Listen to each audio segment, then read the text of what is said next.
A small group of rebels are tasked with helping the people of Zorn defend their subterranean home against an impending Imperial assault.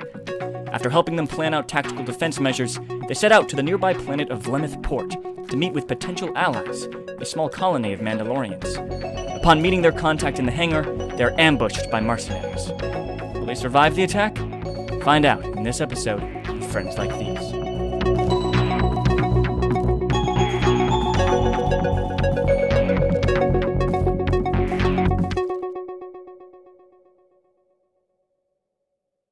So, as we come back in, I would like you all to first roll destiny points. So go ahead and roll a force dice and then put it in the chat box so I can add it to our destiny points. Which is the force dice again? The white D12.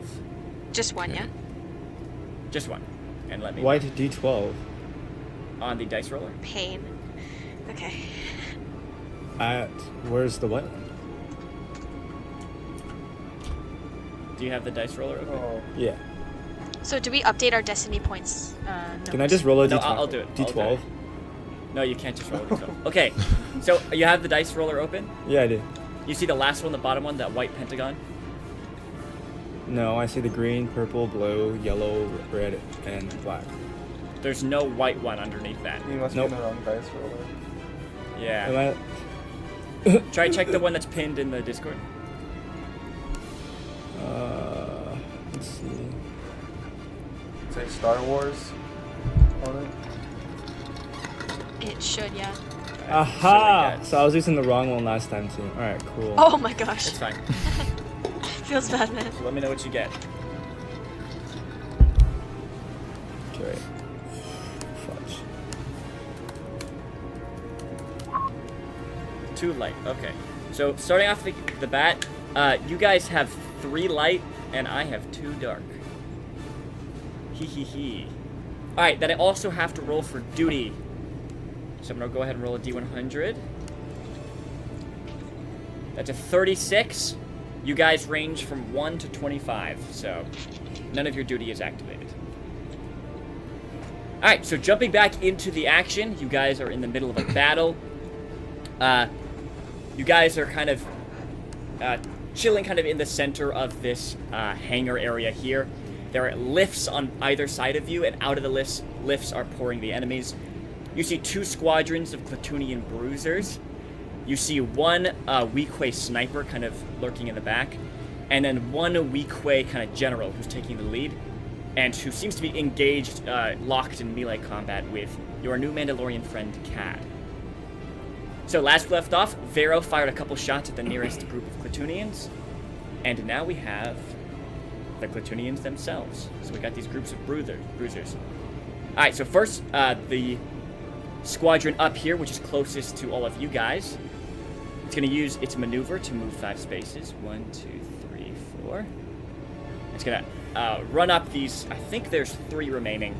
Run up next to Aro, Vero, and Doc. And who are they going to attack? I'll roll a D3 to see who they attack. They attack Doc. No! 1 defense. Okay, 1 defense. Let me look at their stats real quick. Oh, they don't have melee weapons. Never mind. They're not gonna move, because they only have ranged weapons. Instead, they're gonna use their maneuver. Instead, they're gonna use their maneuver to aim, which means they add a blue to their next attack. Then they're gonna make an attack, and Doc is within 25 feet, which is medium range. And so that's going to be 2 difficulty. And you have 1 defense, right? Yes. Range Okay. and melee. Okie dokes. That is just a hit, so 6 damage. Woo! So these bruisers here gonna lift their guns, fire at you. Doc, you're kind of behind this metal crate here, but a couple of the leaders fly over and one kind of hits you in the shoulder. Alright, the Clatoonian bruisers on the other side, they are going to step out with their maneuver. 1, 2, 3, 4, 5. They're going to kind of climb onto this raised platform you guys are on, and they are going to shoot... They're going to shoot at Aro. Yay. So what's the range on here? Aro is 30 feet away, so that is medium range. Aro, do you have any defense? I'm currently trying to like find. So I see on my character sheet like there's like the experience spent, strain, wound, encumbrance, defense, Yeah. but I don't. Defense is just like not there. It's blank? Okay, so Yeah, that my means you don't defense have is any. blank too. Yeah. Okay. That's fine. That just means you don't have any. You would have gotten it Sick. from your armor if you had any. Alright, so no defense, so they're just gonna fire their shots. That one's cocked. Okay, that is a hit, so 6 damage reduced by soak.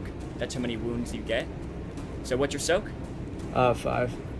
Great, so 1 wound. You get you get 1 wound. Where's my health, dude? I forgot like where. It should be right near where your defense is, kind of the area. Oh, it's on 0. I was wondering what the heck was going on. All right, there we go. So you should have 1 wound. Yeah. Well, okay, so we count up in this game, we don't count down. So you have 1 out of 15, yeah. And then they have 3 advantage, and the critical rating on this weapon is 3. So I'm going to spend those 3 crits to critical injury you. So, I'm going to roll a d100. And I got a 24. I'm going to open up the critical injury table. A 24 is off balance. So, is there a space for critical injuries on these character sheets, Brendan? What do you mean? Oh, like on the character sheet, is there like a Oh, critical injury? what I do is I go down to my notes and I write critical injuries and I write it down underneath there. But Oh, other yeah, than there that, doesn't seem to there's be any no. room. Alright, so, Evan, go into your notes. You can create a critical injury section. And create a bullet point. You currently have 1 critical injury. It is... What did I just say it was? Off balance. Okay. Which means you add a black dice to your next skill check. Yay. I think they should have a thing for critical injuries. I think it's kind of Yeah, it's kind of weird. stupid they don't. Alright, that's them. So, these Clatoonian breeders, they run up onto this platform, firing with their blaster rifles. And they kind of nick you in the side, and you kind of stagger backwards, trying to regain your footing. Alright, next up we have Doc. I'm gonna pull out my blaster rifle and turn right around and fire at these guys. Alright, the guys that Vero shot at. Yeah, let me double check my stats. Okay, 2.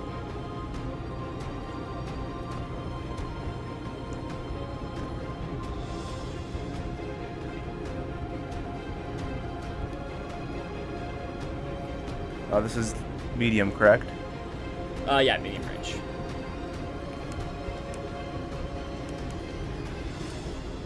Any defense?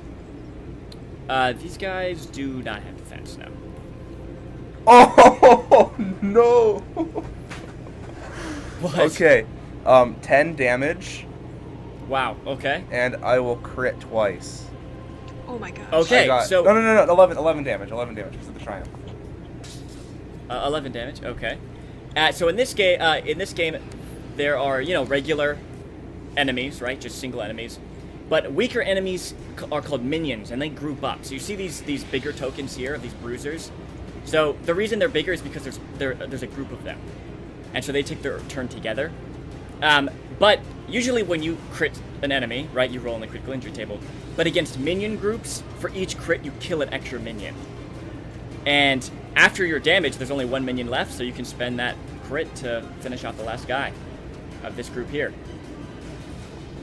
So you kind of swing up over the metal crate you were ducking behind, blaster rifle out, just 3 shots, one guy in the head, the other guy in the chest, and the final one just right in the shoulder, and he just flings back and hits the back wall, and that group is done. I'll turn and stare down this group. Okay. They kind of growl at you. Aro, you're up. Alrighty then. Well, Wait, I just realized the snipers aren't in the initiative. Okay, let me roll for them real quick before you continue there to see where they fit in the initiative. 1 second.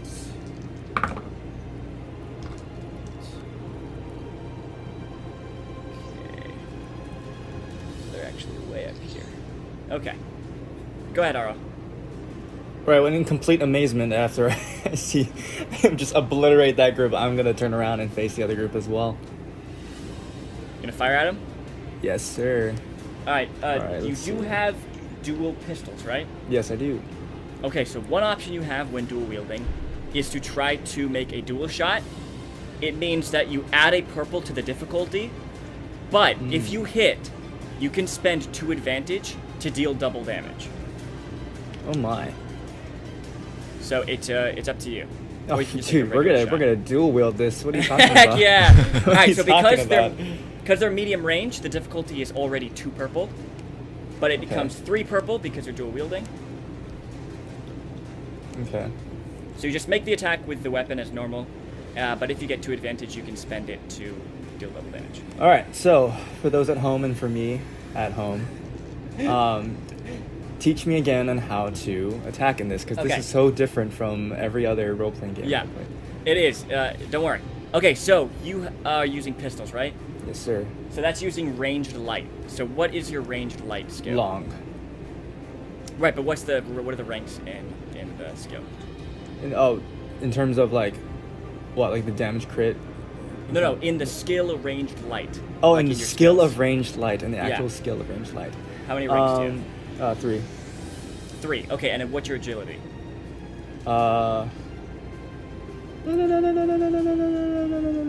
Zero.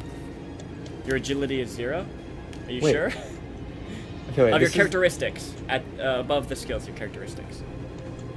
Okay, 1. There we go. You sure your agility is Wait, 1? where am I looking? Okay, It's- And the so character. above- Oh, 4. It's 4. It's 4. It's 4. Okay, there you go. There's So- so many lists. I know. Okay, so like, remember, this guy's each the pilot. It's he has a 1 Hey, in hey, agility. hey! I Alright, only fly. I don't shoot So, guns. so remember, each skill is attached to a characteristic, right? So you see how ranged light is attached to agility. Yes. So if your agility is 4, that means you take 4 green dice.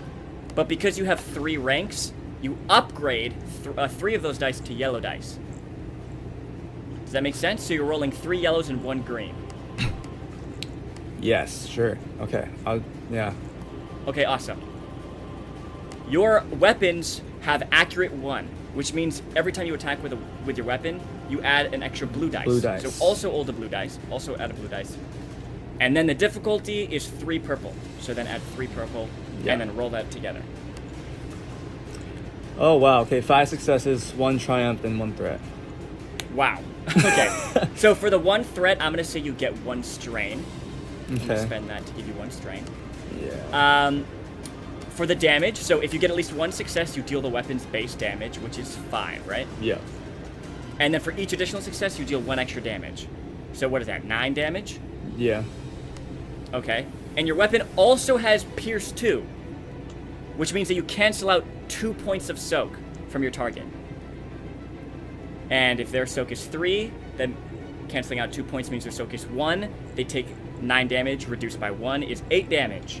So that's a lot of damage. Spicy. Now that's a lot. And of damage. you have the Triumph to spend. Now, you can spend that to crit if you want, which will kill another minion. Or you can spend that to dual shot and deal double damage. All right. Let's crit. Alright, so with the crit, you immediately kill another one. Which is... Wait. Okay. Got it. Okay. Alright, so 2 of them are down just with these 2 shots. You flip out your pistols, kind of spin them on your fingers, and 2 of them just get shot down. There are only 2 remaining in that group. Swag. But right before that, I was trying to pull it out my my belt buckles, and they're just like locked. They're like chick chick chick chick chick. I'm And then trying I to pulled jam them it out of there. Okay, Skipper, you're up. All right.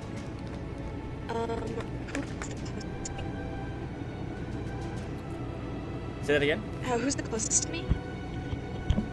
What do you mean? Like enemy? Yeah. It would either be the general who's fighting Cad or the minion group that Aro just shot at. If I assisted Cad, how? So I would have to spend a. Sorry, let me look at the comment again.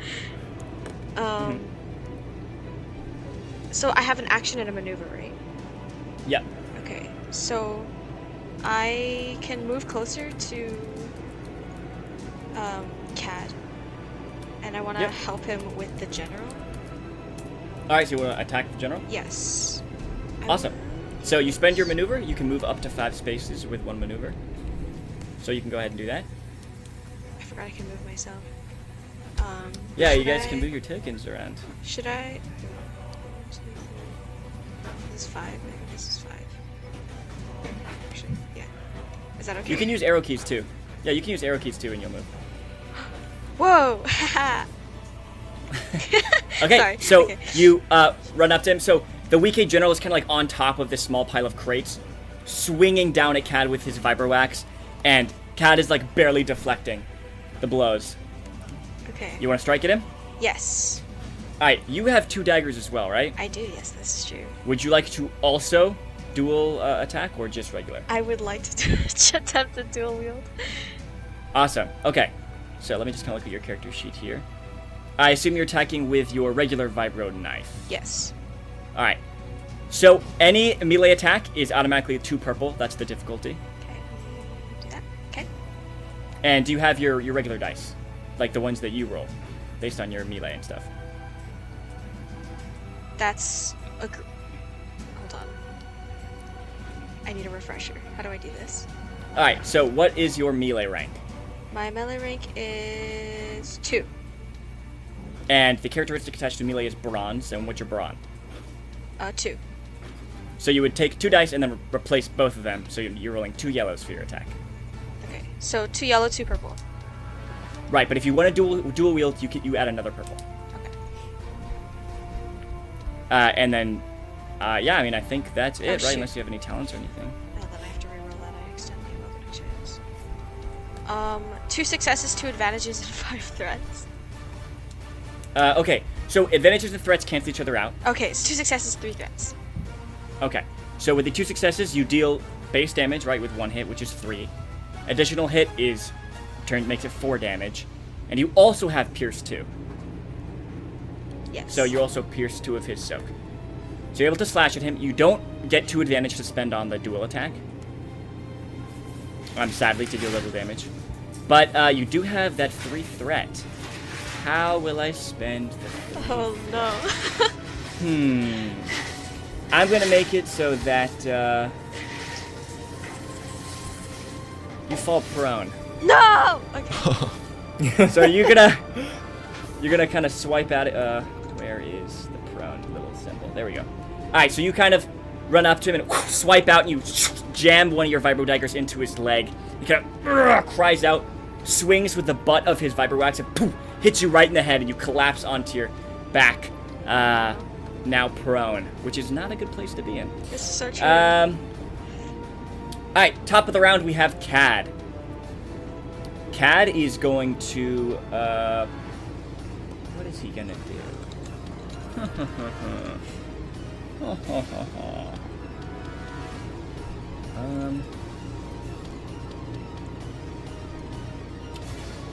He's only good with range weapons. So he's going to take a maneuver to back up. And then he's going to, up there, so he's in short range. Then he's going to fire at the general with his blaster carbine. And where are the general stats? 1 defense.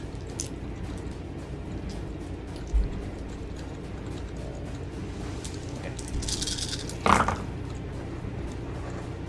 So that is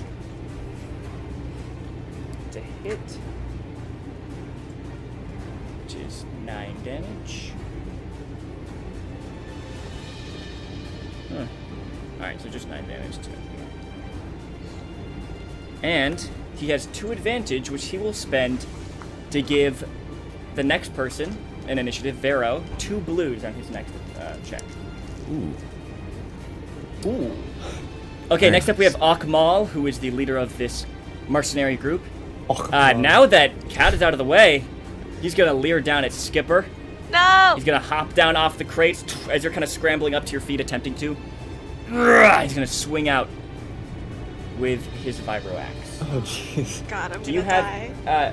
you have a parrying dagger, right? I do. This is true. Yes. So while that is out, you do get 1 defense. Oh, cool. Exactly great. one. All right, that's definitely a hit. That is 8 damage, pierce 2. So what's your soak? My soak. Check. My soak is 4. All right, so pierce 2, it becomes 2. Then you take 8 damage, so 6 damage total Where do I count that again? in your wounds. Wound. Okay. So you now have 6 wounds. And he did have some advantage, which I think I'm gonna spend to activate his weapon's Sunder. So because his weapon has Sunder, he can attempt to damage some of your weapons. So your parrying dagger is now damaged 1 step. So you can mark that. Once it is damaged 3 steps, it becomes broken.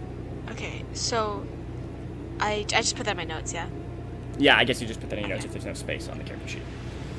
Okay, that's his turn. Next we have the snipers. Alright, so this sniper back here, she just saw her platoonian bruiser bodyguards just all get slaughtered. And she's not very happy at Doc for doing that, so she's going to go ahead and fire at Doc with her sniper rifle. This is long range. You have 1 defense, right? Oh yeah, I do. Alright. That's a wash. Complete miss. So she loads up her sniper rifle, fires a shot, and Doc, you just duck underneath, and it hits one of the lights kind of dangling in this hangar, kind of sending sparks flying down. The sniper on the other end of the hangar, she's going to step forward up to here behind these crates, and then she's going to fire at...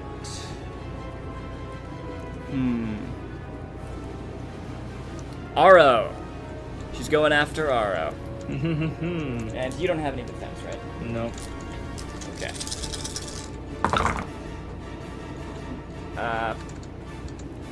That's a hit. That's 10 damage, reduced by her soak. It's 5. And she did get a threat, so she will suffer 1 strain. Ha, get strained, stupid. Alright, that's the snipers. Vero, you're up. Okay. So, seeing Skipper get knocked down, I will try to attack the guy, this guy. The general. Yes. Alright.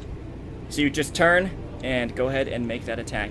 And you modified your weapon. So what's the deal there again? Yeah, I add 1 setback dice to all checks made with the weapon. Alright, and what else? That adds damage +1 and pierce +2. Oh, pierce 2. Okay. Yeah. But you do add a black. Does he have defense? He does. So add another black for his defense. Okay. The range is short, so the difficulty is only 1 purple. 1 purple. And then I got 2 blue from the last thing, right? Yes. Also that. Okay. Alright, wait, so... Sorry. How do No I worries. attack again?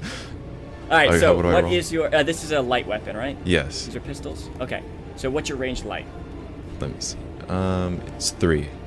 And your agility is 2, right? Yes. So you take 3 greens, replace 2 of them with yellows, so 2 yellows and 1 green. Okay, alright, I got it. Let's see. 2 successes, 2 advantages, 1 triumph. Wow! Okay, that's really Dang. good. So for the... You had 2 successes, right? Yes. So 1 success deals base damage, which is 6. The additional success deals 1 extra damage, which makes it 7. And you also have Pierce 2, which ignores 2 soak. So that's a lot of damage. Let me calculate that real quick. So that's 7 damage, Pierce 2. Okay. Got the damage. And then you had, what, 2 advantage? How much advantage did you get? Yeah, 2 advantage. 2 advantage and 1 triumph. 1 triumph. Yeah. Okay. What is your weapon's critical rating? It is 4. Alright, so you don't have enough advantage to crit, but you can spend your triumph to crit. Alright, yeah, sure, I'll do that. Alright, so go ahead and roll D100, / roll D100 in the chat. to be rolling that down. 32 is stunned. Ooh. So he is staggered until the end of his next turn. The staggered condition means you can't take an action. So he cannot attack during his next turn. Okay. So it's a very good move. And then you have 2 advantage, and you can look at the spending advantages in the threats cheat sheet Okay. to see what you want to spend those 2 advantages on. Let's see. 2 advantage.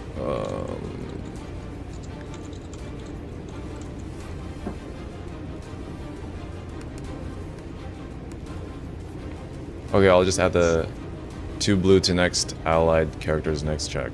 Okay, Okay. awesome. And That'll be Doc. okay, yeah, never mind. All right. Alright, so well, 1 second. Vero turns and just takes out his blaster pistol and aims it up, fires, and just hits the guy right in the shoulder, and he staggers backwards, slamming against the crate nearby. Skipper, he just kind of staggers away from you, kind of shaking his head, dizzy. And Vero, you do still have a maneuver, if you would like to use that maneuver. Yeah, I would like to, let's see, can I move here? I think 1, 2, 3, 4. Yeah, I have 5, I can move 5 squares, right? Yep. Okay, so I'll just move here then. Alright. Just gonna dash around over to that cover over there. Yes. Next we have the Klatooinian Bruisers that are left. I think they're gonna move up here. Kind of behind this area. Peek around the corner. And fire at Aro. They just like... Yeah. They like firing at Revenge. you. Alright. That is just 6 damage. So 1 damage. So, yeah, only 1 wound. These guys are not the best. They kind of peek around the corner, fire at them. The last 2 remaining guys kind of just nick you in the ear. Doc, you're up. All right. Seeing this guy going ham on Skipper. Skipper. That's me. I'm gonna vault over this little thing here and just sprint. And I'm gonna try to just like body shove him off of her onto the floor, like over here. You're gonna try to tackle him? Yeah. Okay, this will be an opposed athletics check. So his athletics is... he doesn't have any ranks in athletics, but he does have high brawn. He has 4 bronze. The difficulty is 4 purple against your athletics. Hmm. And you guys still do have destiny points, by the way, if you would like to spend those destiny points. 1 success, 2 threat. Okay. Are you trying to like shove him away? Trying to shove him prone? What's the? I wanna shove him prone onto the ground, like kind of like diving on top of it. All right. Oh my gosh. So you you start charging forward. Your gears just clanging this battle droid, and you just shoulder slam this guy who's still staggering back from the attacks from Vero, and he slips down, and he just falls onto his butt, crashing into the crates away from Skipper. However, you did get 2 threats, which I will spend. I'm just gonna make you spend. Oh, I didn't add take... the 2 blues. Let me roll those real quick. Sorry. Okay, roll Let's see if those we real can- quick. Out. Wait, I'm confused. Oh, yeah. So that would have outweighed the threat. That had 1 success, 3 advantage. So my final Okay, roll. so no threat. 2 success, 1 advantage. All right, you can spend the advantage to regular, advantage to give a blue or curve strain or whatever. Who's next in initiative? Arrow. I'll give Arrow a. Yeah, he needs it. Let's be honest. he's getting a little bullied over here. Aro, you're up. Alrighty then. Alright, so I was looking up on the dice stuff, and I think I know what's going on now. Awesome. Correct me if I'm wrong. Alright, later on. Well, a lot just happened. Let's see. Okay, so he's on the ground. He's prone on the ground. And how many Yeah. of these guys are left? Like, There's two left in this squad here, 2 of them left. and then there's still the snipers that are kind of hanging on either end of the hangar, just taking shots at you guys from far away. Sneaky buggers. Alright, well, I'm a little mad that they literally nicked me in the ear. I wasn't planning on piercing my ears anytime soon. So, I'm gonna wait, so do they, because they're behind, behind cover, do they get any advantages in that? So they didn't actually take the go behind cover action, and none of this counts as like walls. All this is just like crates and stuff. So yeah, you can just attack them as normal. If they were behind like an actual wall, then like you just couldn't shoot them. But because it's all crates here, you have to take the take cover maneuver to get to do that. So they're chilling. Okay. You can hit them as normal. All right. And they are 25 feet away, so it will be medium range. But if you take a maneuver to move closer, it will be short range, which will be easier to hit. Yeah, I'm probably gonna do that. I just need to move like what, one? Yeah, just one. Just one. All right, awesome. So you kind of start charging forward. You gonna dual wield here? Yes, sir. All right. So because you're All at right, short range difficulty is only 1, but because you're dual wielding, it becomes 2. Okay, it's 2 purple. And then 1 green. You know your green. roll, right? Yeah. And then you get 1 blue from Yeah. Duck. And 1 blue Oh, from your weapon. and yeah, remember. 1 blue for my thing. All right. Let's see. That is 1 success, 5 advantages, and 1 triumph. Wow. Okay. Holy crap. Well, with the triumph, you can crit right to immediately kill 1. Yes, And sir. how many advantages you get? 5. And what's the critical rating of your weapon? Critical rating of my weapon, I think, is 4. Wait. Yeah, 4. All right, and so you can crit again. So let's just finish off the last 2 guys. Don't even need to calculate damage. Dang. Dude. All right, you charge forward, firing with both pistols, and the last 2 guys just get cut down. Lasers just sharing through their necks and skulls, and collapse down into the crate's back. All that's remaining is the prone general and the 2 snipers. I'm gonna take a Skipper. card out of what's that? his name? What's your name? Doc's book. I'm just gonna stare down the general. All right, you kind of leer down this 8-foot tall Lasat. Skipper, you're up. All right. Can I use my action to get up? It's only a maneuver to stand up. Okay, so I use my maneuver to stand up. Okay. Take that out of my notes. And the general is prone now, right? Yep, right next to you. Okay, which can means I- you get a blue on any attacks? So I don't need to take an action to take out my pistol and stuff, right? I could just grab it and shoot him. Or is it? No, it takes a maneuver to unholster weapons. Okay, so I already But remember, have... you can always take 2 strain to take a second maneuver. Okay, I will not do that because I already have strain from earlier. I still have my knife out, yeah, so I can just knife him. Yeah, you have both Alright. knives out, yeah. Alright, I'm gonna knife him with my vibra knife. Okay. You gonna dual attack or no? Nah, just single. Alright. Basic attack. So the difficulty is 2 because it's a melee attack, and you do get the blue because he's prone. So 1 blue, In addition to your... and then 1 green. Right? Well, what's your... It's 2 yellow, I think, right? For your melee and your brawn together. I think so. Because you have 2 ranks in brawn and 2 ranks in melee, right? Yeah. So then that's 2 yellow. Okay. I had 2 successes, 2 advantages. Awesome. So the damage is what?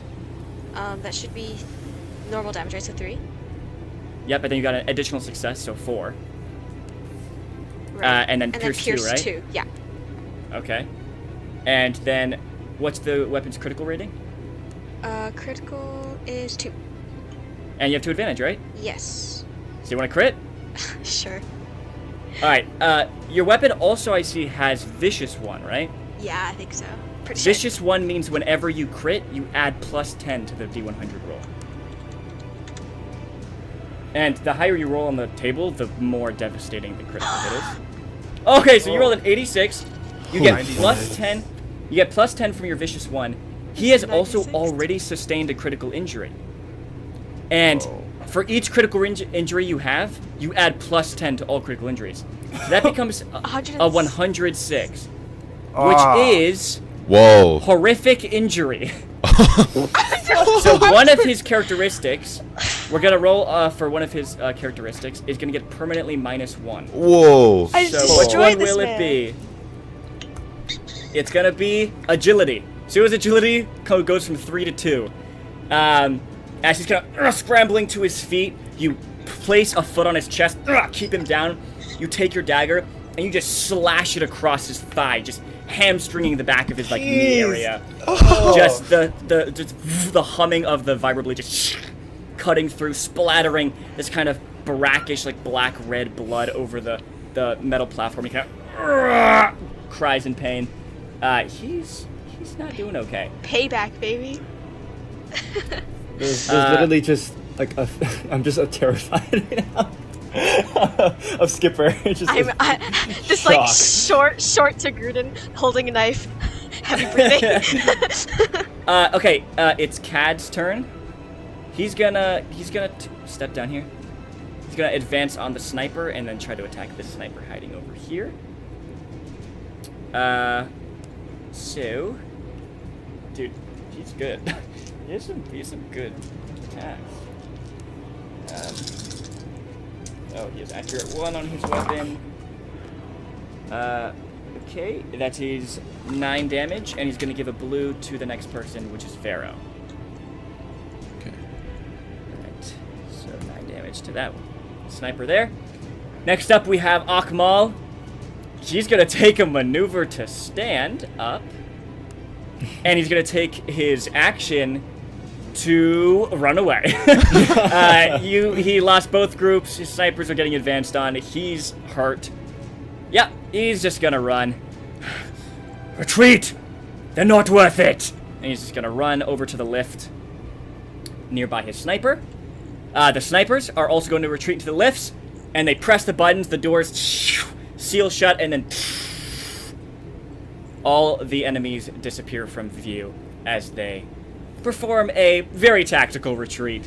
They did not really have a chance any longer. We're just that good, bro. All right.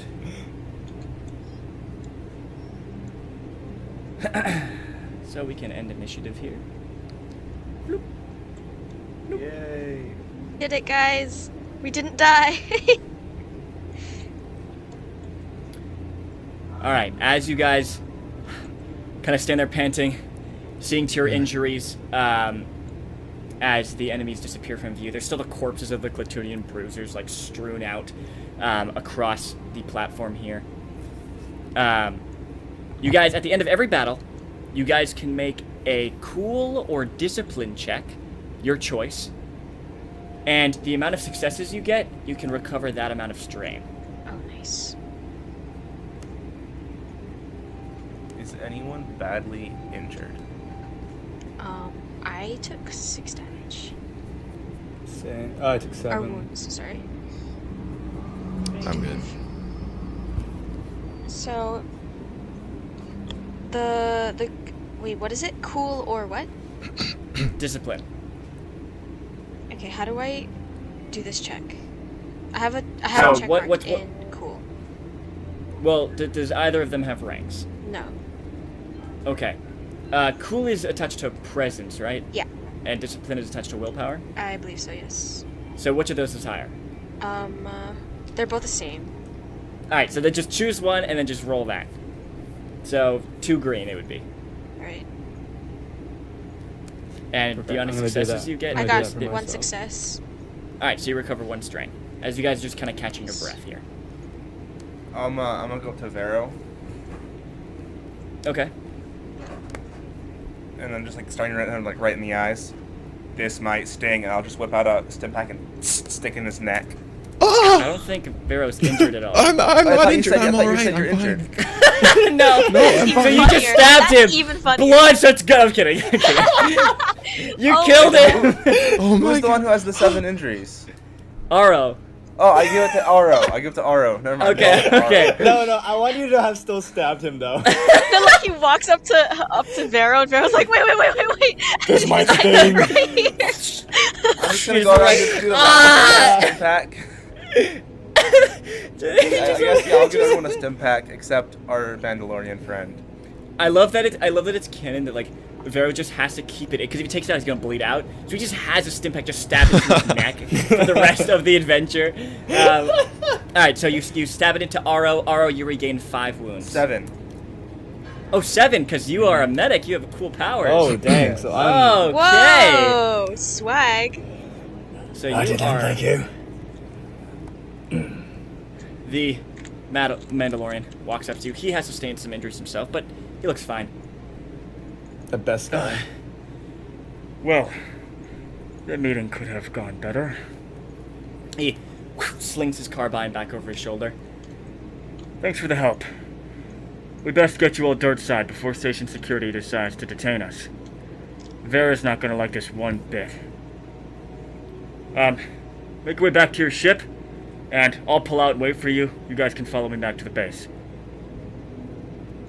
He moves over to the back of the hangar and swings it to his ship, which kind of opens up, and he slings it to the pilot's seat. Alright, I'll get out of the hangar. You guys make your way back to the ship, and just follow me when you see me. Got it? All right. All right. No. Thanks for the help.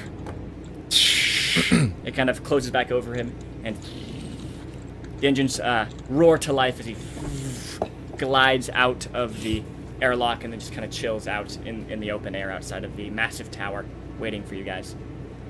You all make your way onto a lift and return back to the hangar level that you guys landed on. As the hangar door, the lift doors open at your level, a couple security guards run past you into the lift, and they start going down. So it looks like you guys missed out on that right on time. And you should probably get out though before they check the security footage. You make your way to your ship, the Mellifluous. Glide out the hangar opening, and you see Quetzalcoatl's ship, and then he begins flying off, and you guys begin to follow him. So, Noah, our timekeeper. Yes. The fight and then this flight as you're following him, all of that collectively takes about an hour. So you can mark off another hour from time. Done.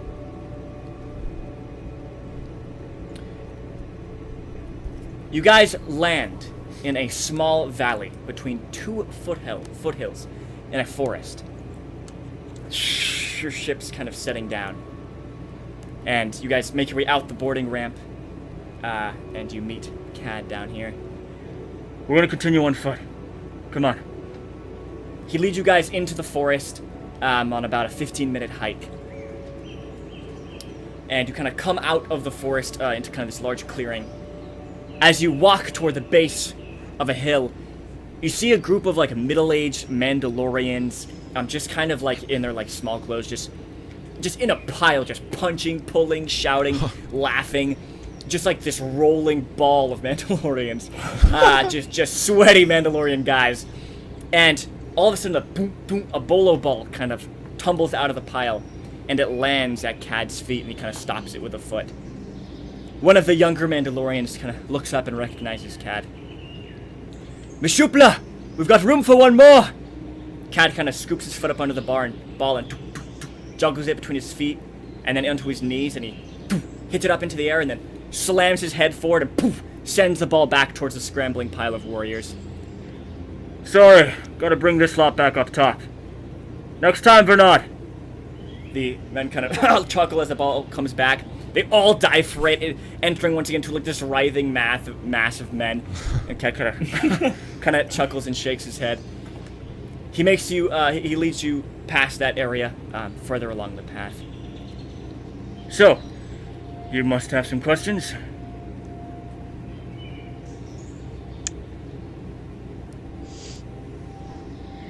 Well, we wanted to talk to. What's the leader's name again? Oh shoot. Oh my gosh, how do we do that? Oh, were you taking notes? I was. Wait. I'm so sorry. Die? 1 second. My computer's being super slow right now. Okay. We wanted to speak to your leader. Garoya? Baroya, that was her name. Vero Baroya. We would like to request some of your forces, if that is alright. Right, that's what the captain said when he contacted us. You'll be able to get an audience with her, but there's some big job she's leading right now. So she might not be free the moment we get up top. You guys pass a squadron of Mandalorian soldiers kind of making their way through the forest. They don't seem to be, like, in pursuit of anything or whatever, just kind of casually making their way through. And you see a couple figures alongside them. You see two tall humanoids about Aro's size, covered in white fur. They have these four beady, almost spider eyes on their heads, and this little, like, tube-like mouth kind of sticking out the bottom. And they wield these kind of archaic wooden spears. And they also have wooden bows and quivers slung over their backs. And the group kind of marches past you guys. One of the Mandalorians, a woman, she has her helmet off, kind of middle-aged, longer kind of auburn hair. She nods at Kat as you guys, they pass by. If anyone looked at me, I was trying to purposely make myself a little bit bigger as I was walking by. Alright, one of those Assume kind of dominance. creatures... One of those creatures kind of turns and peers at all of you curiously with its four beady black eyes. Can't really tell its expression or really what it's thinking. And then before you know it, the group disappears into the wood. I'll turn to Aro. Cousins? Never. Never. I look at Doc and I'm like, do they even look remotely related to you?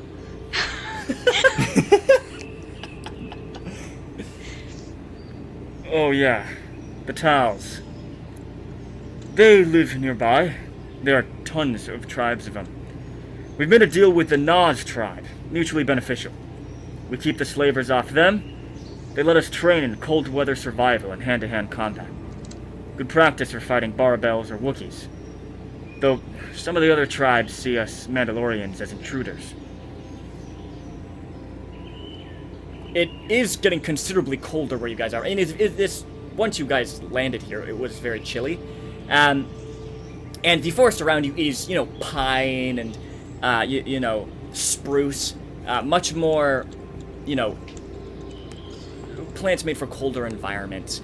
And you can see in the distance, kind of above the treetops, the distant, like, points of snow-capped mountains and peaks. And yeah, this is definitely like a cold, kind of wintry environment you guys are in here. Another 15 minutes or so pass as you guys continue up the pass.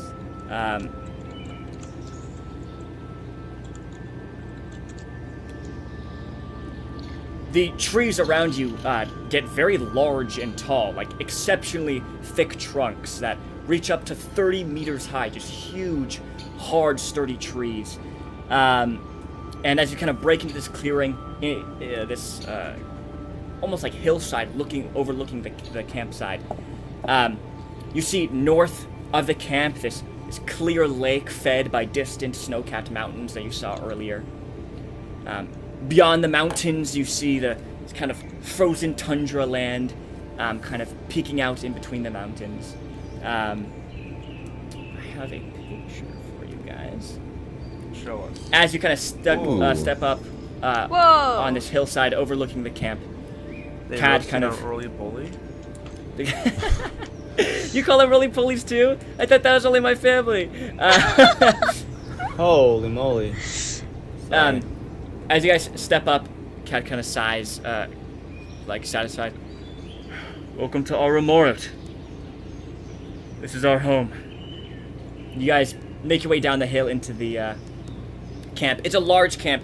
There's like homes made of like wood and bark and stuff like that, like built around bases of trees. There's also like pieces made of like the ruins of buildings, like metal walls and roofs and pipes and stuff that were probably scavenged from the ruins of like long lost outposts and things like that are also used. There's like a lot of like canvases set up as like tent entrances and stuff.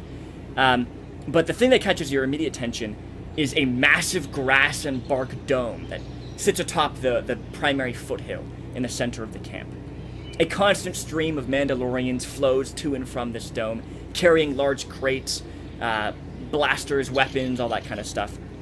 A mixed group of Mandalorians and Tals near the entrance listens as a loud warrior atop an overturned, rusted metal crate is recounting a war story in a language none of you recognize. This 50-meter wide dome fortress is like, you almost didn't spot it at first. It is like kind of camouflaged in its like tree bark and mud make.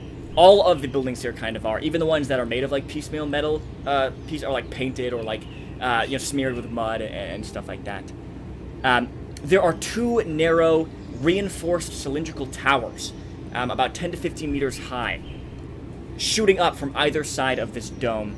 And it looks like you see a couple Mandalorians up there with these long, modified sniper rifles.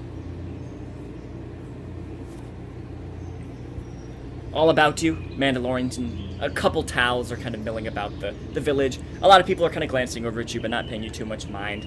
You see elderly, women, men, children, all over the place. And you hear the sounds of the forest around you as well.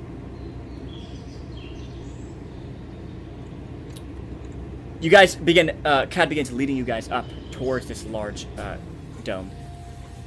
Halfway up the hill, set around a tree, is another dome-like structure covered in grass and tree bark. Excuse me, my mic just blinked out. Just outside this little hut, a young boy and girl, visibly scraped and bruised, I mean, maybe barely past 10 years old, are fighting with savage efficiency. An older Mandalorian woman watches with crossed arms, occasionally commenting on their technique. You think, once again, she's speaking in a language, the same language that other man on the crate was speaking in, that none of you guys understand. Cad and the woman exchange nods, and the boy kind of stops as the battle kind of takes a lull. And he turns towards you guys, kind of eyes wide. The girl takes an opening and hip tosses the boy to the ground, immediately initiating another scramble as the children roll in the dirt. Oh. They are wrestling with like ferocity and like savage, like very skilled, very athletic. They seem very intense in their fight. I mean, they're not trying to kill each other. It doesn't look like they have murder in their eyes, but this is a very competitive thing, clearly, and they are training very hard and seem to be very skilled. I'm just grinning as we're going by. Just a massive grin, just smiling. Cad kind of notices your grin. Akatayan. Those are our little training houses. And this, and he motions up to the large dome as you guys approach. This is Veyan, our main base of operations.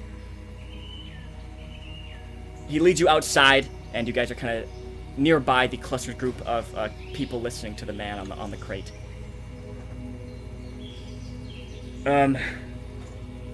Okay. So, I'm gonna go in, ask for Vero. Wait out here for a second. He steps inside the major dome, the Veyaim, and you guys are kind of waiting outside. 5 minutes. 10 minutes. Are you guys doing anything, or are you guys just kind of chilling outside, kind of We're just still chilling. taking in the camp around you? Just Can staring I at still the see tree the line. kids scrambling? You can, yeah. They're nearby still. Yep, I'm just grinning with approval. Just watching. All right, they're fighting. The boy is able to kind of push her off with his legs and kind of roll back up to his feet. And they begin circling each other, panting, exhausted clearly, but not giving up either of them. The older woman instructor who's watching them kind of kneels down and takes two of these long, reinforced rods kind of carved from that kind of thick, hard tree that you guys saw when you first entered, those very tall trees. And she kind of, and she tosses both the sticks to them. Not even looking, both kids reach out, grab the rod out of the air, and start swinging them, and then start advancing on each other, hitting each other, parrying with the sticks. The girl is able to get a nasty whack against the boy's elbow, and in that moment of him kind of wincing from the pain, she takes the other side of the staff and poof, hits him over the head with it. And he like plummets down into the mud, stick falling from his hands. She wraps him once more on like the sternum. And he kind of rolls over, holding his chest. She places a foot on his shoulder and kind of lowers the staff down to his like little Adam's apple that's beginning to grow. And she kind of, And he kind of looks up at her. He kind of looks up the instructor, and the instructor's just kind of looking at him expectantly. He looks back up at the girl. He wraps his arm around her leg and rolls, tripping her onto her back.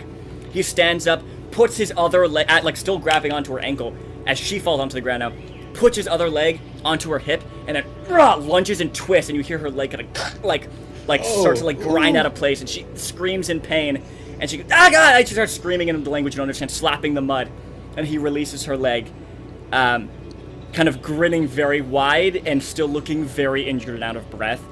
The instructor puts a hand on his shoulder, kind of congratulating him, it looks like, and then beginning to chastise him for most likely breaking the rules by, probably like pulling the other girl's muscle or like dislocating something. Okay, I loudly just start clapping. Yes! Yes! As soon as I Weirdly hear that- enough, right as you start doing that, the crowd nearby starts clapping as the guy finishes his story. And so it just actually kind of sounds right in place. As soon as I heard that snapping and the scream, Yeah. I would have ran over and checked if she was okay. Alright, Doc, you run down the hill towards the group, and the older instructor woman kind of looks up at you as she's chastising the boy. She kind of has like a darker copper skin, maybe in her 30s or 40s, you can't really tell. But she does seem to be a very muscular, broad-shouldered, hardened warrior. She kind of peers up at you. I Who are you? specialize in human pediatrics.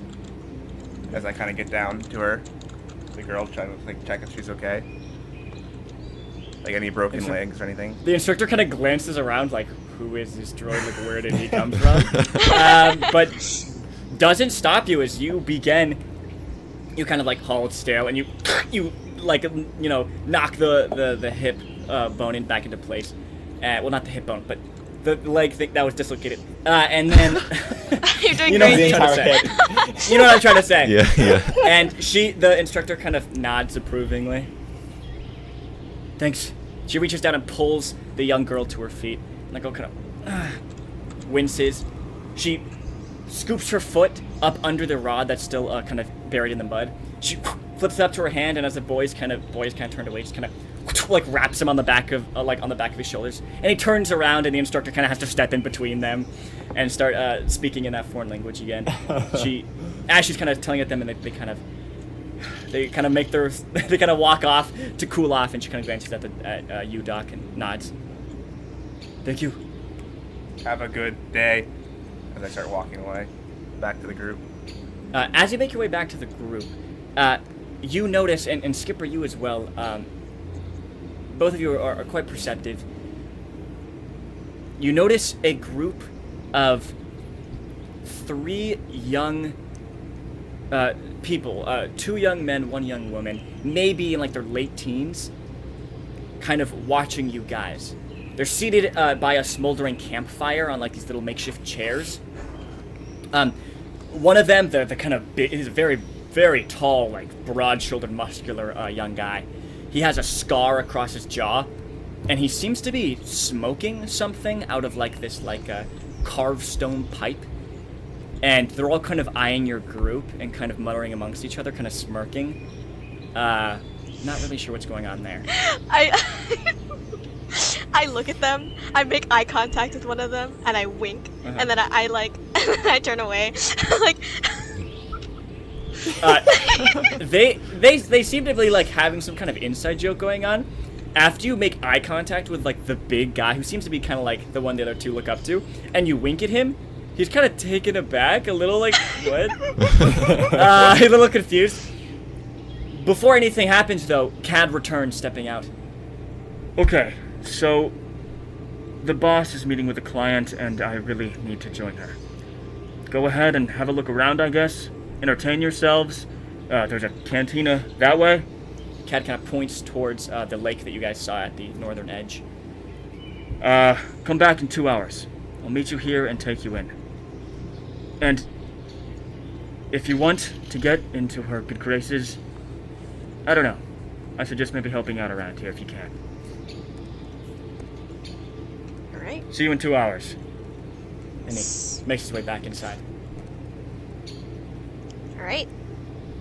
I kind of like clap my hands together and I like look at everyone. What do you guys want to do? And I kind of like motion to the whole forest and I'm like, it's kind of nuts. Yeah,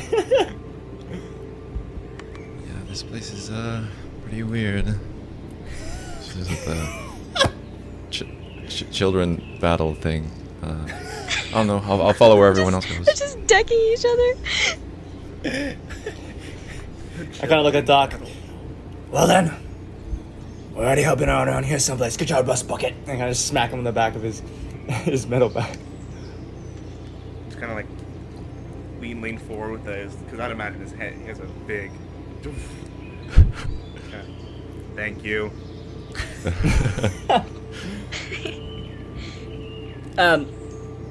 Yeah, I mean, do you guys want to do anything? Is there like, I mean, can I like take a look around? Is there anything that needs like it looks like it needs yeah, assistance? 100% you can. Just go ahead and make a regular perception check. There's no difficulty. That's 1 green, yeah? Or is it 2?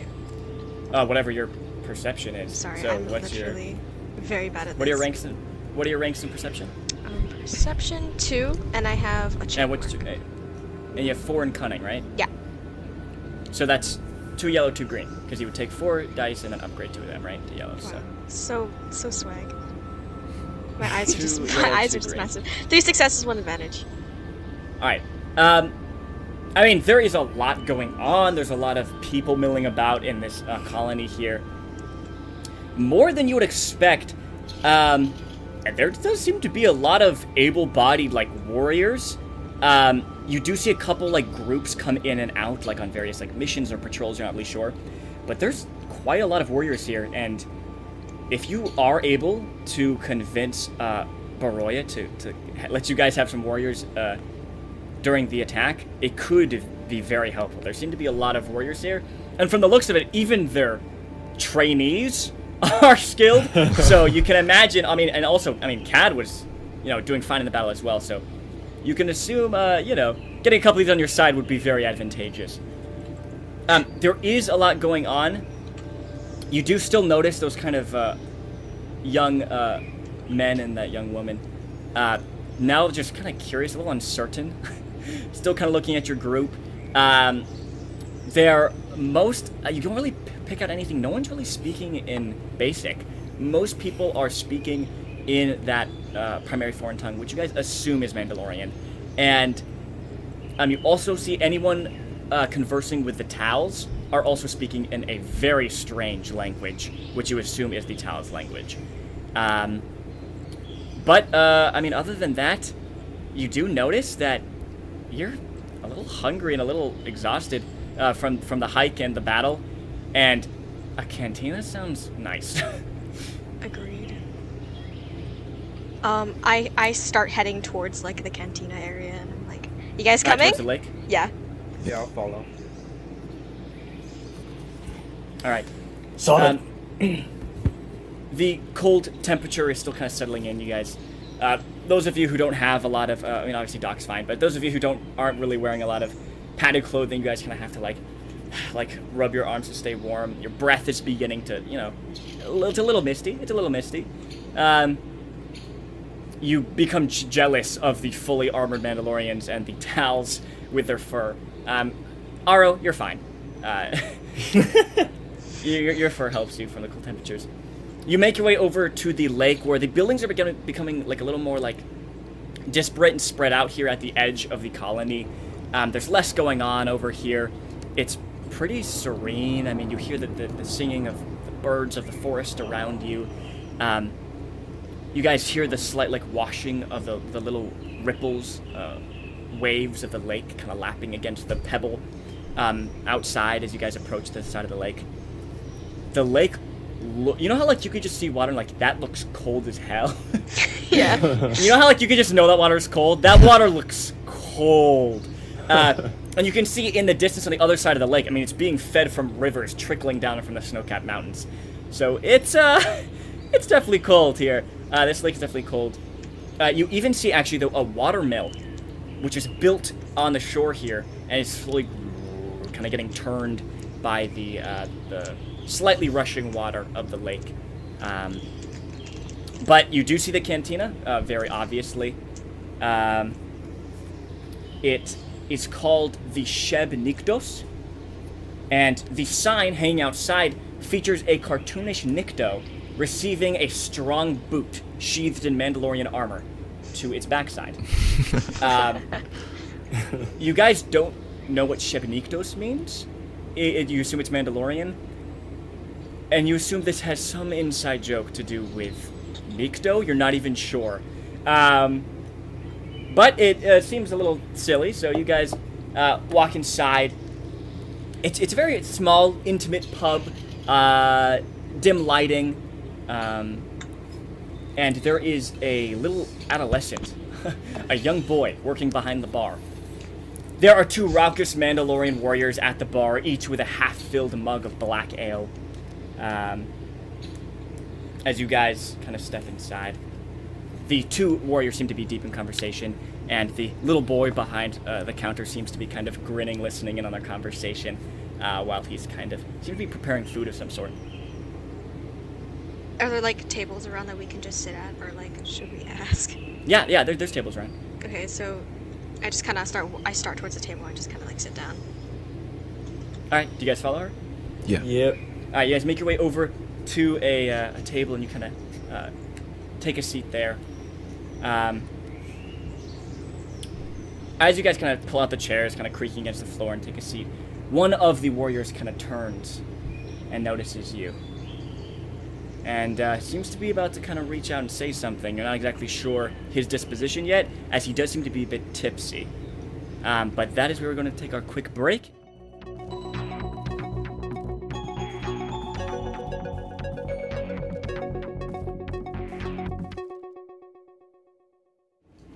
As we return, one of the older, a little bit tipsy Mandalorian warriors turns to you guys as you enter.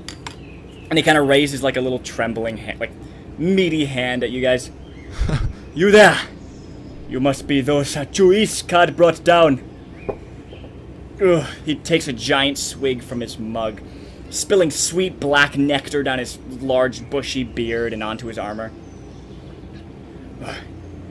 Come over, slide on down and have a drink with old Terok. The aging Mandalorian motions to the little guy behind the bar, who promptly brings fresh mugs for all of you guys.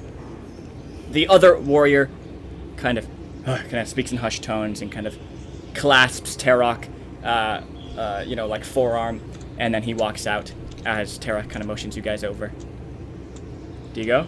Yep, I gladly just jump up and I start walking more gladly. You guys sliding next to him at the bar, and the young boy places mugs of black ale in front of all of you. So, what brings you to Arumorut? Well, we are actually here on behalf of the Resistance, and we were hoping that we could get a couple of Mandalorians, if you're able to spare, to aid us in the coming fight against the Empire.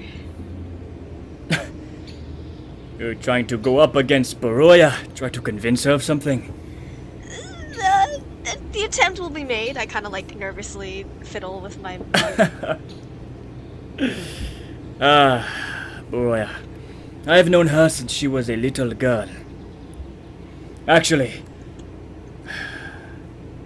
let me tell you a tale. Come, take a drink with me. And he kind of turns to the young boy. Adik, shot. The boy kind of nods and he scoops away the mugs that you guys haven't even yet had time to touch yet, and he lays down this clear spirit served in these little small metal glasses over ice. Tihar for each of you. As he passes one to Tarek as well, and Tarek raises up the shot. No story if you don't drink with me. And he downs the shot. All right. Group. Not in front of you, Doc. They don't put one in front of you. Well, yeah, but I imagine I'm still there, though. Yeah, you are. I turn to the group. I would advise from drinking that Alcohol poisoning is one of the lead causes I of chug death it. in the galaxy. I chug it. I just pour the whole thing in my mouth. Okay. Are the rest of the other? Can we have a the two of question? you guys drinking? Is it Yeah. is it strong like liquor? It's a shot, you assume, and you're in Mandalorian camp. Yes, you assume it is a strong one. Okay, I bring it up to my face, I like smell it, and then I kind of like put it back down and kind of like slightly push it away from me, and I'm like, I can't. My it- hand it's- yeah. slowly starts reaching for hers, and I kind of look at her, and I'm like nodding, like yes, yes. I kind of look at you, and I just go, and then I slide the glass to you. And I grab it, I just chug the whole thing. All right, she greatest showman slides it across the bar, and you take it and you down it. Right Aro, here, I need you to make a resilience check. Oh jeez! Oh gosh! The difficulty is 1 purple. However, you do get a black from the second shot that you take. Oh fun. no! What no. is your brawn? 3. And then what's your resilience? La, la, la. 0. There's no resilience. All right, so then you just roll 3 green against 1 purple and 1 black. Yay! I have 5 successes, 2 advantages, and 1 triumph. Oh my god! Oh, Hello? How did you even? Wait. Are you sure? I don't think that's possible. Oh, Check the shucks, dice. Are you shucks, sure? there's- You don't have any left over from last Yeah, I time? was gonna say, Okay. I'm like, whoa, There dude. was. I'm I like, was hold surprised. up. I'm like, this makes no sense. 3 successes. 3 successes. Okay. Yeah, easy. Whatever. Yep, You can I hold your my liquor. liquor. That's right. Tarek turns to look down at the still full little glass in front of Vero. I don't talk till all glasses are empty. I timidly pick it up and slowly pour it into my mouth, but I don't swallow. Okay. I don't swallow. I'm just holding it in my mouth. All right, you hold it in your mouth and you look at him like, mmm. Yeah. Are you gonna try to like discreetly like spit it off to the side? Don't. Just deal Yeah, with no, it. I'll try my hardest, my absolute hardest to swallow this. Okay, it burns. It burns.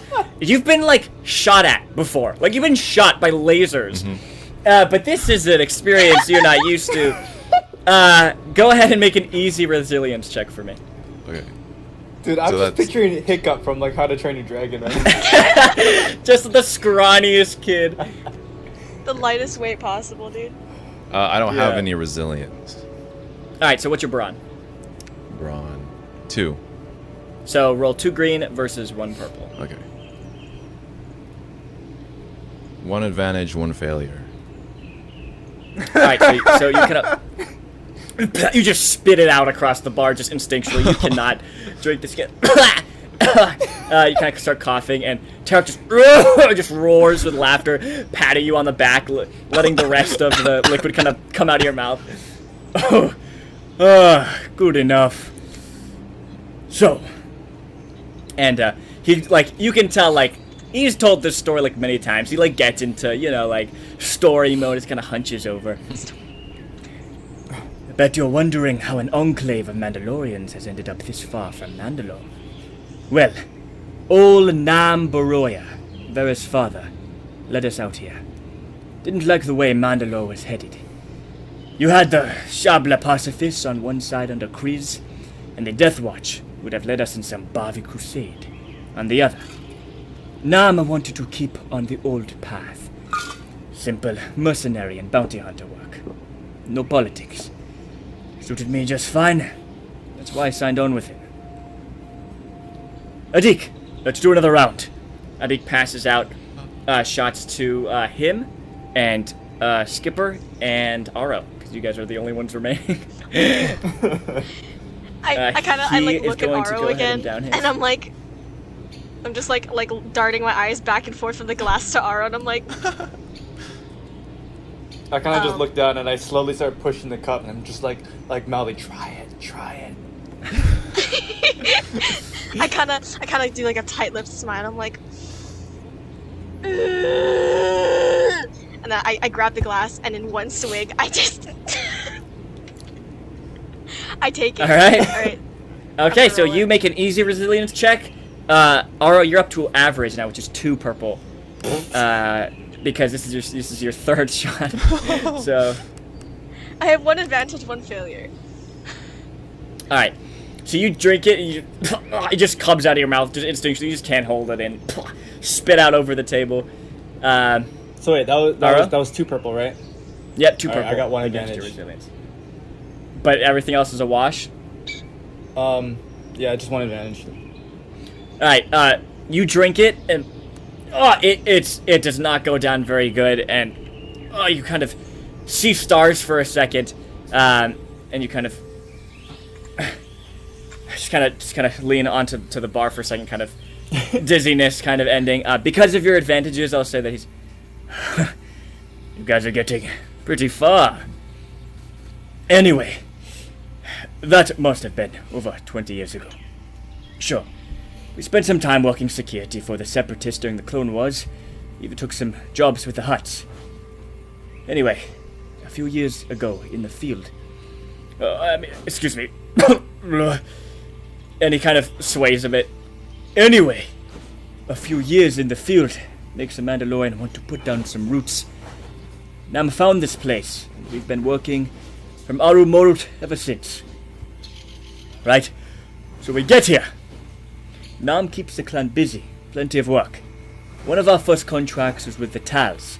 Slavers come by here, looking to scoop up a few prized Tals warriors. Figure them for easy pickings. Nam set up a deal where we defend the Tals from Zygerian slavers, and they pay by coming out here and participating in celebrations twice a year. Good training. Not too many chances to practice wrestling a Wookiee. Tals give us that. Nam always was good at setting up work. Another shot. And he just takes it and just downs it without even realizing that you guys haven't even drank anymore. What happened to Nam? Good question. About 2 years back, we pick up a slave ship, Aurora class, inbound. So, about 30 of us mount up and make for the Naz village. The Naz clan are the Tals that we have made a deal with. We get there, and they've already captured dozens of Tals. There were more than usual, and they had a few ships hovering over the village. Nasty stuff. Almost as nasty as that Tihar they serve around here. Ali Satari! Fanam! And he takes another shot, and he raises it up. Fanam! And he takes another shot. Oh! Anyway! Oh, Nam! It's midday right now, and he's like getting hammered. Old Nam is trying to get a few Tals who got separated back to the group.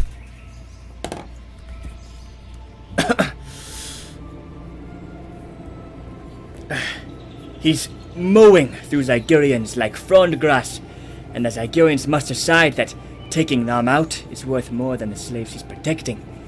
Because they level the turbo laser at him, and it starts heating up. Old Nam just shoves the Tals out of the way and takes it right in the busse. Saw to myself. We couldn't help him right away, the fighting was too fierce. But when we got there, all we found was his charred helmet. Vera, poor girl, is still in denial about the whole thing. So, well, as her daughter, she took over the clan. She is a fury in the field. You'd think she's staring down Nam's killer every time she fights. Ata, like a true Mandalorian berserker. Fiercest warrior I've ever seen. Shame she isn't as good at lining up work as Nam, though. Don't listen to an old gogie like me. And his eyes kind of get a little distant.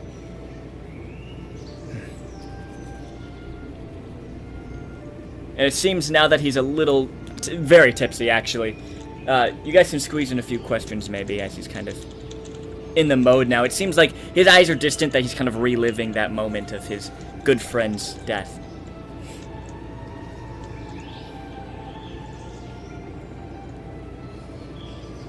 Okay. None of you guys have any questions or anything? So No, just kind of like sitting there like... like, oof. Ouch. Anyway, good luck with Vero. She is one tough cookie. And he kind of slides off his stool and then tumbles into the nearby table. Ah! Good stuff. Adik, good seeing you. The little boy kind of nods and smiles at him. And Tarok makes his drunken way out.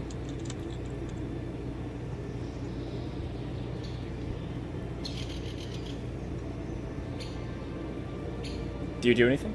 I actually quickly stand up and I run out after him. Okay. You run out after him. He's making his way back out into back towards the center of the colony. Huh? Quick question. You said that you've known her since she was a little girl, right? Yes. So you've known her for quite a long time, and well, we are here and we are in need of assistance. And the only person around here that is capable of actually helping us in our cause is Vero. And we need her help desperately. And I hate to say it, I mean, I'm pretty sure I could take everyone on by myself, but we would need their help in the smaller things, maybe just, back up and such. But if one were to try and convince her in joining a cause such as this for glory and honor, of course, those are things that are worthy of having anyway, how would we go about in maybe convincing her and helping us with our cause? He kind of burps at the end of your sentence. I have just one. Shoot straight with her. No messing around. She likes it when everything's simple. You tell her what you need done and what you can pay. She'll either take it or she won't. Simple. You lie about it, it gets one of us killed. She'll gut you without a thought. Understand? Well, yes, thank you. That's good. Thank you. And I kind of release a big burp as well. He kind of chuckles. That was pretty good, I guess. Pretty good. Lasart can barely hold his liquor as he kind of walks off. Aros, you're kind of standing there, kind of just watching him leave. You feel some respect for this guy. I mean, he's clearly a hardened warrior and stuff, and he made pleasant company, and you're kind of finding yourself smiling. When you see these two adults, they seem to be a married couple, perhaps.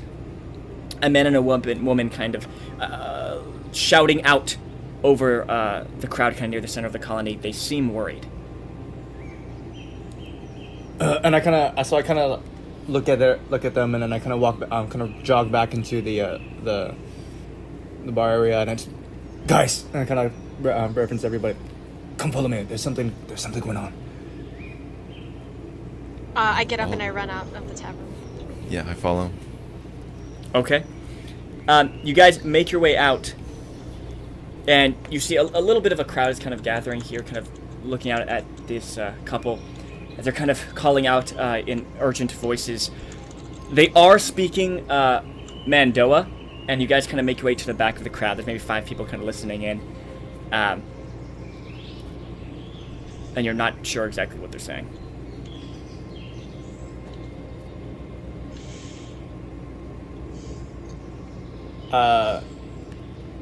So is there obvious distress? I mean, I guess there is, but there is pretty obvious distress, and the people listening, some people are kind of passing, looking at them. Some are listening intently, some Mandalorians, and most who have stopped to listen and look concerned. Oh no. Could we ask around and see if anyone will tell us what they're saying?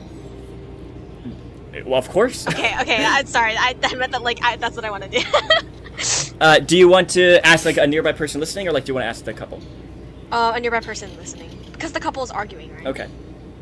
No, they're not arguing. They're shouting out to the colony, asking for help, or you're not really sure, but they seem concerned. Yeah, they're on the same page. They seem like they're trying to get the same thing. I'll ask someone listening then, because I don't want to interrupt what they're saying. There is a young girl who seems kind of covered in mud and stuff. Maybe she was doing some sort of camouflage training. You're not really sure. But she does not smell too good. But she seems to be kind of listening, concerned, and you kind of walk up to her and she turns. Huh? Sorry, we and I kind of motion to the party, and I'm like, are obviously not from around here. Could you maybe let us know what's going on here? Oh, she turns to the couple. Hey, also, Chukotori, and they kind of nod, and the couple kind of turns towards you guys. The man steps forward. Both of them maybe are in about their 40s or 50s. The man steps forward and begins speaking in basic. Hi.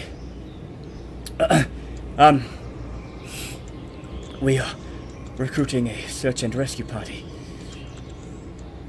He kind of looks around.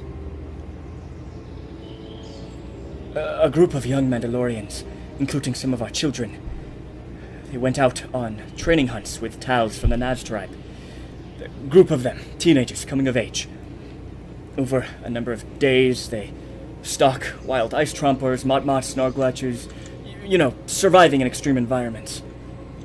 There were about 16 young Mandalorians in all, 8 young Tals, and the pair of instructors heading the operation. They hiked north nearly a week ago, and they haven't been heard from since. Unfortunately, tensions between the local Tals tribes have risen much higher recently, and we're afraid maybe they had something to do with their disappearance. We're trying to recruit a search and rescue party. So far, it seems like we have about 4 Mandalorians and 4 Tals willing to participate in the search. But we don't have any starships or airspeeders that we can use. All of them are being used for jobs. We're gonna have to head out on foot, and that would take days, maybe. I quickly shoot up, I was turn around, and face everyone. This is our chance, and I turn back around. We will help. I kind of like had my hand up, and I was about to like say something to Aro, and then I'm just like, I like close my mouth. I'm like, never mind. Everyone kind of turns towards you expectantly. Aro, we have a ship. Yes, that's why I said we would help. Mando, we would be willing to offer our services in hoping to search and rescue. We have a ship as well, if need be. And it can fit all of us? Of course. This is the mellifluous you're talking about. I have no idea what that is, but amazing. I kind of look at Vero, and I'm like, is the mellifluous a stupid name? And I say it like really quietly, and I'm like, do you think it's a stupid name? Well, it's definitely not Togrutan for sneeze. So true. The guy turns towards his wife. Get the others that were willing to help. Take us to your ship. All right. All right. You lead them away from the colony. The rest of the group comes, so there is the couple, and then 4 Mandalorians, and then 4 Tals. That all kind of group up, and they follow you guys away from the colony. You lead them through the forest, back through that kind of trail cut through, towards the base of the 2 hills where your ship and Cal's ship is parked. You lower the boarding ramp. Everyone piles inside, most of them kind of filling up the lounge area as Aro, you make your way to the cockpit, and the husband, the father, kind of follows you into the cockpit and takes the co-piloting seat as your ship raises up into the air, and he, all right, further north towards the mountains. You begin to fly the ship above the forest towards the mountains, past the colony below you. And he begins kind of telling you where to go. This should be the last known location up ahead here. But I mean, I don't know. It's a big area. Are you okay with flying a search pattern? Sure. All right. Okay, so that is going to take a hard piloting planetary check. Yay. Do you need help? Probably. Can Okay. we give it? Yeah, I have no planetary. I have all like. Can we, I think I will. Or I think I yeah, do no, too. sorry. This would be space because you're in a spaceship. Oh, never mind. Okay. Yeah. Okay. Good.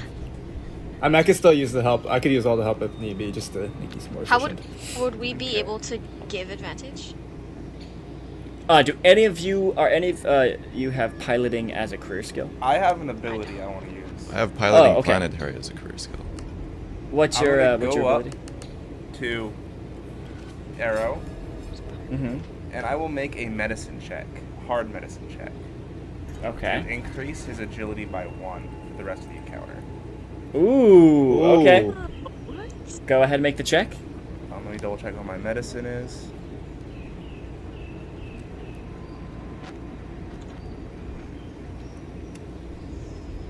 Okay.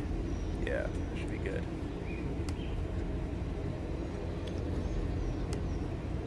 Okay. 2 advantage, 1 success. Okay. So for this check, your agility is increased by 1. Sick. All right. So let's see. That is.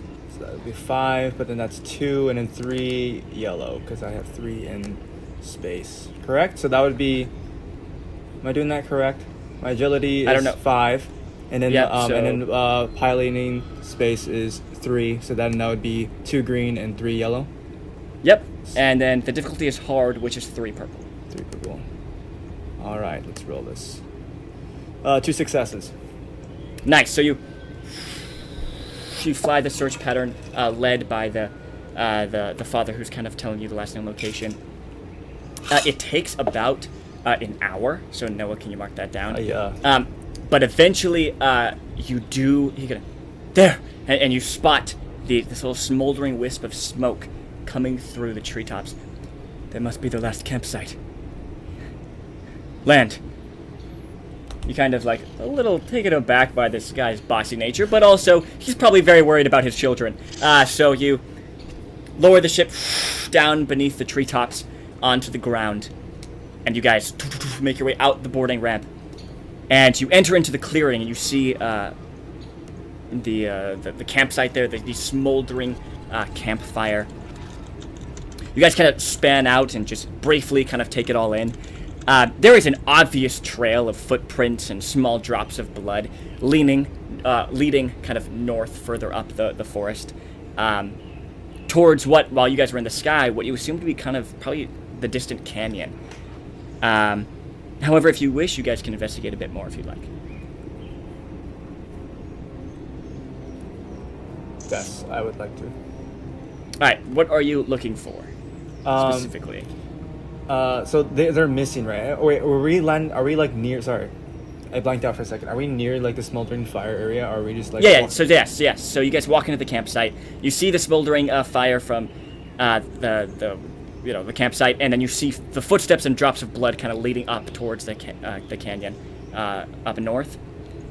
Okay. But you can still further investigate this. Can I kind of look for like any unusual footprints? Do I have a slight idea of what are those other white creatures' footprints like? Do I kind of know what those would look like? The towels? Yeah, the towels. No, you haven't seen them before. So Okay, so I mean, this is the first time you're seeing them. So Can I kind of go up to? I'm trying to look for maybe different footprints from just normal human. Sure. And like the towels, and maybe I can confirm with the Mando about like anything else that looks out of the ordinary. Okay, go ahead and make an average survival check. So survival is 2 purple. Okay. The rest of you guys, would you like to investigate anything specific? Look for anything, or No. I'll just be looking around with my electro binocular eyes. So okay. Do I just roll the 2 purple, or do I? yeah, and your survival. Okay. Let's see. I would say kind of in line with your expertise, Doc. Go ahead, Doc, and make a hard knowledge xenology check. Oh, this is gonna be bad. Oh, this is gonna be real bad. Oh. Yeah, 2 failures, 2 threat. Okay. Oh. I got 1 success, 4 threats. Okay. Yes, the footprints very much tiles, but deep, as if burdened with a heavy load. You do see humanoid footprints, some smaller, some larger. Boots, you assume to be the Mandalorian party, but none of those humanoid prints leading away from the campsite. And you can pretty obviously assume that the Talls were able to take him and, like, pick him up and then carry them.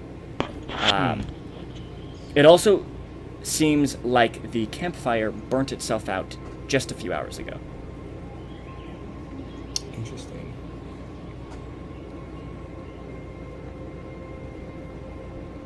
The father kind of, nods towards the footprints. Are you done investigating? Well,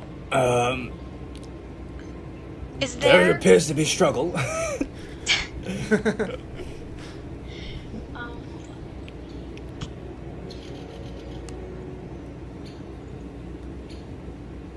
I have. Hold on. Yeah.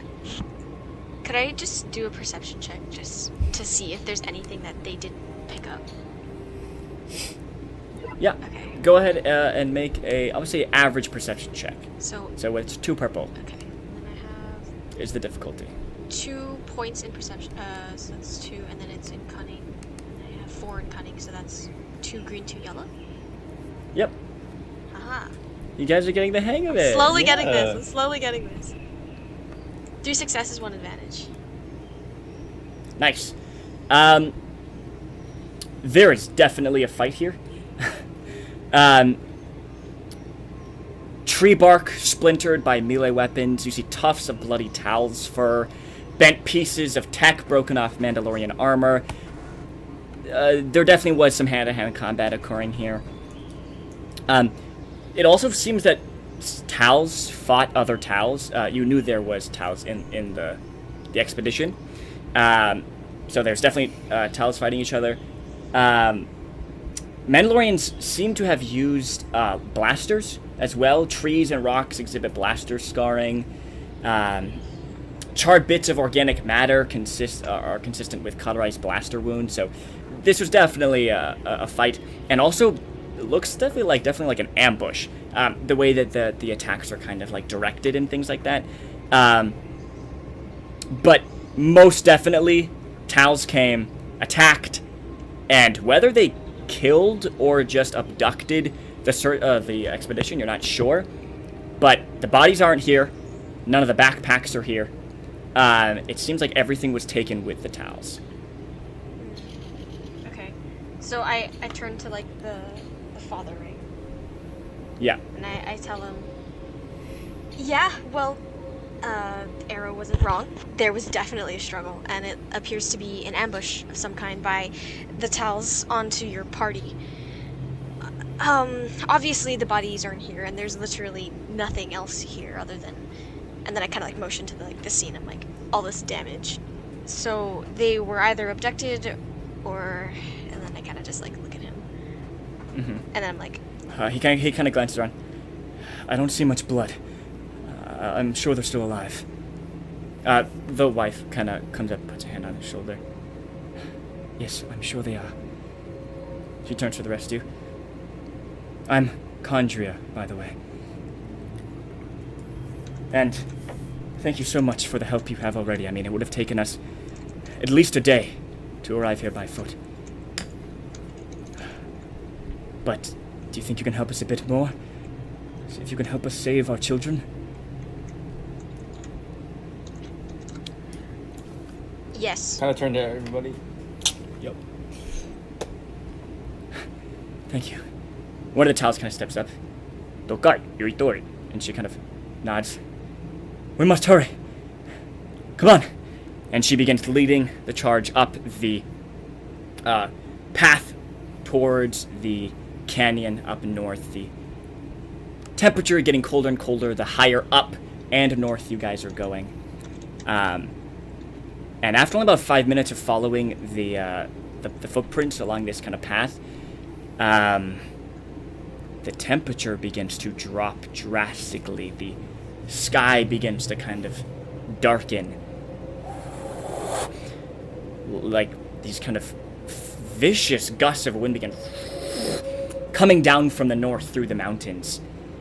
Icy cold, almost stinging to the touch. And one of the tiles begins, and they kind of begin shuffling nervously as they're continuing along the path. Kindria nods and turns to you. Storm's coming in. We have to find shelter soon. Let's pick up the pace! You guys begin continuing up the path as the sky begins to darken. You hear the rumble of thunder, and in the distance, up ahead, you hear the howling of wind traveling through the cracks and canyons of the mountains. And that is where we're going to end today's session. All right. Boy. Ooh, I like where we are. Yeah, this is interesting. Thanks for listening to this week's episode of Friends Like These. Look out for the next episode dropping next Friday. If you want to learn how to play this Star Wars system for yourself, check out our how-to series on D20 Academy's YouTube channel. For hilarious and informative journeys through storytelling and role-playing, check out our weekly podcast episodes dropping every Tuesday. And if you're a GM looking to build your very own campaign, go to d20academy.com, where you will find a free video taking you through the entire process. May the Force be with you.